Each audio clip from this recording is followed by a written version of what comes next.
Maya Torres had never considered herself an investigator.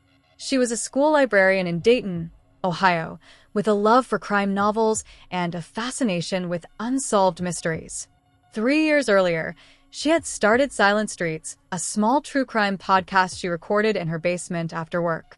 At first, it was just her and a cheap microphone, discussing famous cases like the Zodiac Killer or JonBenet Ramsey.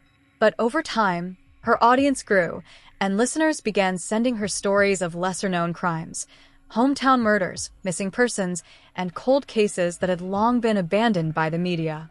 One email in particular caught her attention. It was from a man named Evan Holt, who claimed his aunt, Laura Blake, had been murdered in 1989. Police had ruled it a random home invasion gone wrong, but Evan believed the killer was someone Laura knew, someone still alive. The case had gone cold within a year. The suspect list was thin, and the only physical evidence, a partial fingerprint on a wine glass, had never been matched to anyone in the system. The official files were buried in the county archives, and the crime had faded from public memory. But Evan's email included something police had never seen, a cassette tape. It was an answering machine message from the night Laura was killed. On it, a man's voice, muffled and calm, said, "You think you're clever, Laura, but you don't know who you're dealing with." Evan claimed the police never received this tape because Laura's sister had found it while cleaning the house months after the funeral and kept it, thinking it was just a prank. Maya decided to dedicate her next season of Silent Streets entirely to Laura Blake's case. Maya began her research with old newspaper clippings, faded photographs, and the few public records available. Laura had been 32 years old, working as a real estate agent, and by all accounts, she was vibrant, outgoing, and well-liked. She had divorced her husband, Gary, 6 months before her death, citing irreconcilable differences. The night she was killed, neighbors reported hearing glass shatter around 11 p.m. When police arrived, they found her lying in the living room, a single stab wound to the chest. Nothing of value had been taken, and there were no signs of forced entry. That detail bothered Maya, no forced entry. Whoever killed Laura had either been invited in or had a key. When Maya contacted the retired detective on the case, Frank Dugan, he admitted he'd always suspected the ex-husband, but could never prove it. Gary had an alibi. He claimed he'd been at a poker game with friends, and all three confirmed it.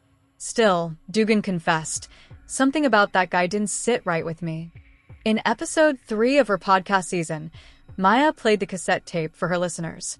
The voice was distorted and grainy, but the words were clear enough. Several listeners wrote in with theories.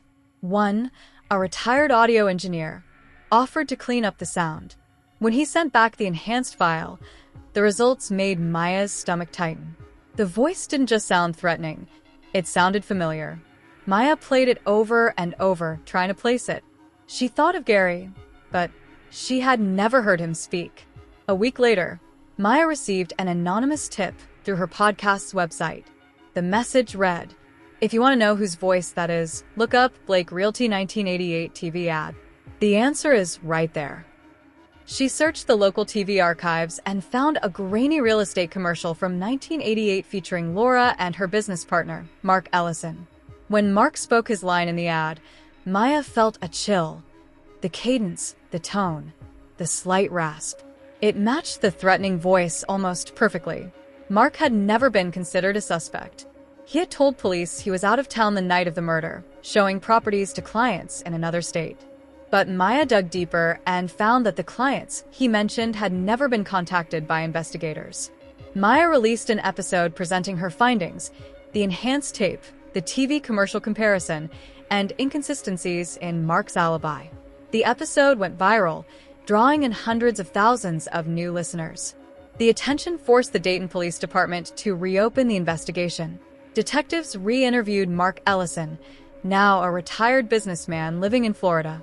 Under pressure, his story began to crumble.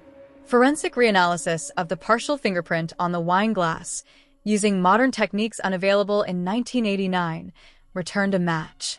It was Mark's. When confronted, Mark admitted to visiting Laura the night she died.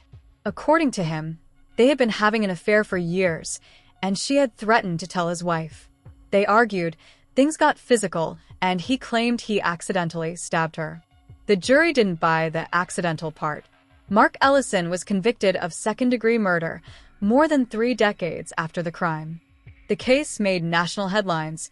Podcast leads to cold case arrest. Maya was hailed as a citizen hero, though she always credited her listeners and tipsters for breaking the case. But the fame came with consequences. Some of Mark's family harassed her online, accusing her of destroying an old man's life. Maya received anonymous emails warning her to stop digging into things that aren't your business. Still, she continued producing Silent Streets. In her season finale, she told her audience, "Justice doesn't expire. Sometimes it just needs a microphone."